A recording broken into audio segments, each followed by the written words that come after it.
Hello everyone, the famous awesome Galactic here, and today I'm going to be reading the first chapter of my book called Nebula and Quasar, The Search to Save the Sun.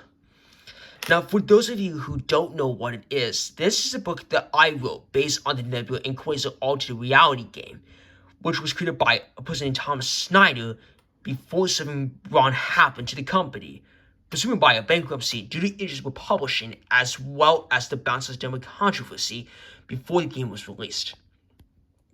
Now, just like the ARG, the book talks about a duo that is involved in embarking on a journey to save their son from an intergalactic empire governed by a figure of villainy and notoriety that was ousted many years before the events of now.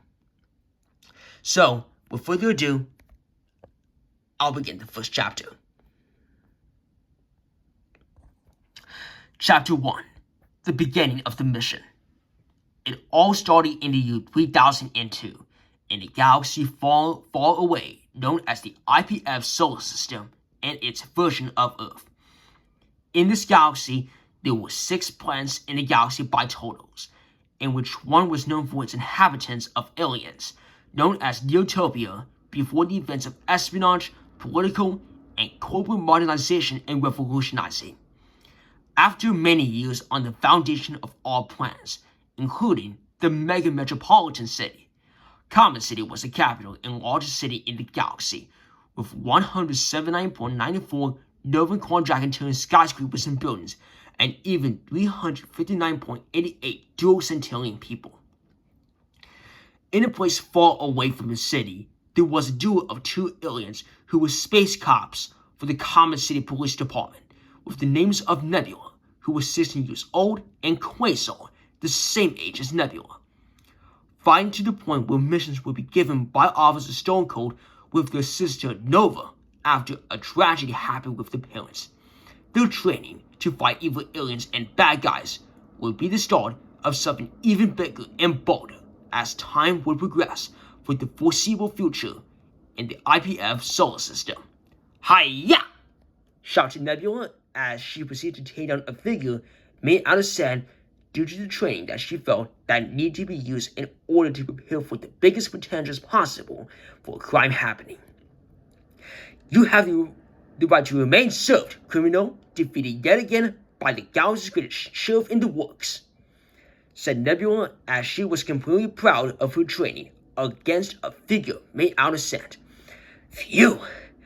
I am getting good at this. Now it's time for me to face even a bigger challenge, said Nebula as she took out her plasma gun and pointed at an even bigger figure as a result. Freeze! Put your twig on things in the air, said Nebula in determination. However, as she was about to do any other task, a whirring sound came from Nebula from the same weapon. As the laser flew, it surprised her.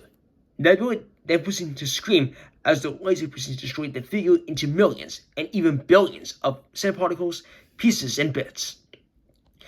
Angered and annoyed by who did it, Nebula knew who was to blame as a result. Quasar! Shouted Nebula as she knew that it was her brother who was to blame for the entire ordeal. Easy come, easy go, sis, said Quasar with a complete smirk on his face. You know, not everyone has to resort to lasering people in the face. Sometimes, knocking them unconscious is good enough, said Nebula, who was trying to convince Quasar about the potential and positive ways to tackle down criminals, while Quasar was rolling his eyes at Nebula based on the statement Nebula made. Unlike you, when I'm finally promoted to being a full-time sheriff, I'll be ready to do things the hard way if I need to, said Nebula, who was bold and determined to tell Quasar that she was not afraid of anything that would be shown to the duo as a threat to the galaxy and even themselves. With what strategy? A slap in the wrist? Come on, learn to do things the fun way once in a while, said Quasar, who was doing his best to convince Nebula about the fun way when it comes to action and fighting for the galaxy in a mission that would be assigned under every cause by a government official or ponders far away, while Nebula somehow had a serious mood. Okay, Let's say we're taking down a usual meter heist. We're pretty well prepared, thinking we're ready for anything, and we have our handy space ray to scare the corks out of it. I'm listening, said Quasar, as he was continuing to understand the point of Nebula explaining a mission as example to him based on understanding. Just another bunch of dumb common criminals at our expense. But then, you? Huh? The heck is that? Said Nebula as she was doing the briefing.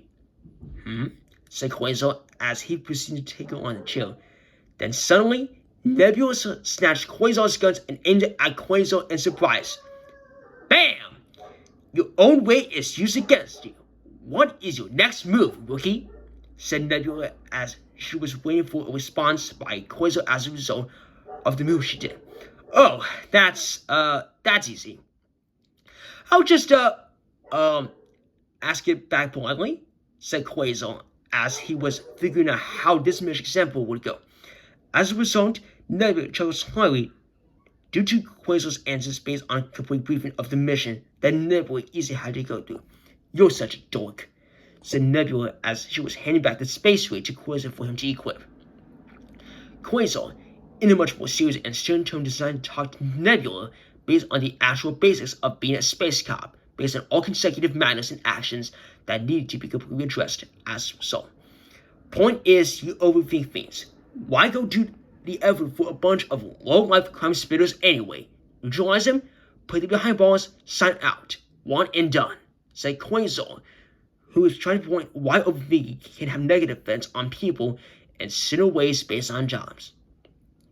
You might not believe it, but crime always thinks one step ahead.